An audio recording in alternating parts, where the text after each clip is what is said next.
Esta distinción elemental se torna fundamental en una historización del concepto de raza.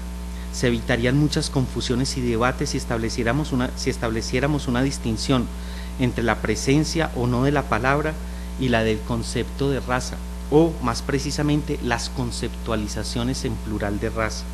Una de las implicaciones derivadas de esta distinción es que la presencia de la palabra raza en el registro histórico y en el etnográfico es un indicador, pero no un garante de que en tal registro se encuentra operando el concepto de raza. Lo opuesto también es igualmente posible. La ausencia de la palabra no significa necesariamente que no estemos ante la presencia del concepto de raza. Términos como el de negro, casta, pureza de sangre o pardos pueden encapsular conceptualizaciones raciales sin que aparezca la palabra de raza, pero no siempre que nos encontremos con los términos de negro, pardo, pureza de sangre, estamos ante un concepto de raza. Somos conscientes de que no se puede entender, somos conscientes de que se nos puede entender más fácilmente lo primero que lo segundo, precisamente porque se tiende la tendencia a establecer una equiparación entre la palabra raza o aquellas palabras estrechamente asociadas como las de negro, pureza de sangre, etcétera, y el concepto de raza. Nuevamente el libro de Nancy, ellos, que se llama Raza y Nación en América Latina, proponen una distinción entre raza como hecho social, esto es, como un fenómeno histórico contingente que varía en el tiempo y el espacio, y la raza como categoría analítica, como un instrumento teórico para dar cuenta de estas diferentes articulaciones. En aras de evitar las confusiones que la utilización de una sola palabra podría acarrear, proponen destinar la palabra raza solo para, y cito, marcar los fenómenos que son identificados como tales por sus contemporáneos. En consecuencia, subrayan que no asumimos la raza como un hecho de referencia siempre y en todas partes, que hace referencia siempre en todas partes a la biología, la herencia, la apariencia o intrínsecas diferencias corporales, sino que prestamos la atención a cómo los actores mismos despliegan el término. Por otra parte, sugieren que el concepto de racialización como el instrumento analítico referido a los procesos de marcación de las diferencias humanas de acuerdo con los discursos jerárquicos fundados en los encuentros coloniales y en sus legados nacionales. Esta distinción entre raza y racialización les permite, y cito, enfatizar la ubicuidad de la raza y racialización, pero subrayando los específicos contextos que configuran el pensamiento y práctica racial. Cierro comillas. Siguiendo esta propuesta, considero importante establecer una distinción entre los hechos históricos y sociales de la raza, en su doble dimensión como palabra y como concepto, y la categoría analítica de racialización, como una herramienta teórica. Es relevante tener presente que existe una distinción entre las categorizaciones encarnadas en las prácticas y representaciones sociales que agencian los disímiles actores en momentos y lugares determinados y las categorías de análisis a través de las cuales los académicos hacen sentido o no de estas prácticas y representaciones. No es muy esclarecedor confundir el plano de los hechos sociales con el de las herramientas con las cuales se los piensa. Así esta distinción entre hechos y herramientas sea analítica porque estas herramientas también son hechos sociales y porque los hechos sociales emergen o no a partir de dichas herramientas. Pero es importante mantener la distinción analítica aunque no sea una edición en el mundo. El llamado entonces es a historizar la raza en su multiplicidad y densidad espacial y temporal. El llamado es a historizar la raza en su multiplicidad y densidad espacial y temporal. Es un valioso paso que comparto, aunque me distancio del contenido otorgado a la categoría de racialización que ellas proponen. Como lo proponen, cualquier proceso de articulación de la diferencia como jerarquía afincado en encuentros coloniales y legados nacionales supondría racialización. A mi manera de ver, esto abre la categoría a procesos de marcación y jerarquía que pueden ser distinguidos de los de racialización, por lo que el potencial analítico de esta categoría se encuentra precisamente en la posibilidad de establecer su especificidad. Para ser más precisos, mi planteamiento es que la historización de la raza como palabra y como concepto requiere que historicemos también y fundamentalmente nuestras categorías analíticas, cosa que los historiadores rara vez hacen. El color de la piel o la noción de pureza de sangre no son necesariamente biológicos, no son naturalmente fenotipos. La biología y el fenotipo son tan producidos como la misma cultura, tienen una historia relativamente recientes y no son prediscursivos. Aquí cito un agente. La inferiorización de los otros,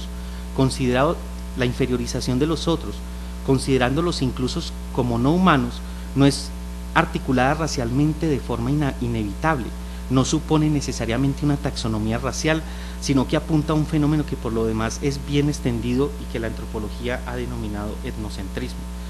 No es que siempre es etnocentrismo, o sea, tampoco me quiero ir para el otro lado. Hay que reconocer lo que Marisol de la Cadena ha denominado las anterioridades de la raza, esto es, los procesos de sedimentación y de larga duración que preceden a las conceptualizaciones de raza propiamente dichas.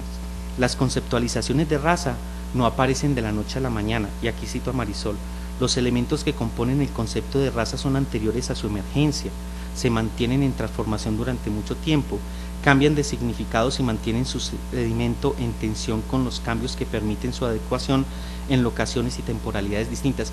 Y es esa densidad la que me parece que muchas veces nos estamos perdiendo por querer meter raza, donde vemos un negro y entonces ya es raza. Pero estos elementos, incluso ni negros, vemos pardo y ya son razas. Pero estos elementos no pueden confundir las conceptualizaciones de raza, aunque hoy nos cueste un trabajo intelectual de lectura densa del archivo para que no aparezcan como tales. Esto supone una actitud y una estrategia de abordaje que Foucault denominó eventualización y que me parece una estrategia súper importante para romper con el presentismo histórico que muchas veces está anclado a las herramientas analíticas con las que estamos pensando la historia. En este sentido, Catherine Burns sugiere: historizar la raza no significa negar las continuidades que existen entre prácticas contemporáneas y anteriores. Por supuesto que existen, pero imponer nociones contemporáneas de raza para interpretar las formas de dominación colonial puede conducirnos a ignorar los procesos de creación de diferencia y separación de lo que queremos comprender. Cierro la cita de Catherine. Esto no significa tampoco que regresemos a una concepción de la palabra y conceptos de raza solo en relación con el determinismo biológico de la ciencia de finales del 19 y comienzos del 20. El cerramiento del determinismo biológico del racismo científico o del pensamiento eugenésico no es lo que tengo en mente. Llego a la última parte de la ponencia. Aquí quiero unas reflexiones sobre la independencia. El intelectual indio Partha Chatterjee ha problematizado la conocida tesis de Anderson de la nación como comunidad imaginada, preguntándose: ¿la imaginación de quién? ¿Quién imagina la nación? Esta pregunta pone en evidencia las tecnologías y políticas de la imaginación de la nación desde unos sectores dominantes y que, en términos generales, tiende a instaurar una retórica de la nación que los legitima como agentes y sujetos privilegiados de la nación, lo que de pronto Aline ahorita estaba mostrando con los manuales.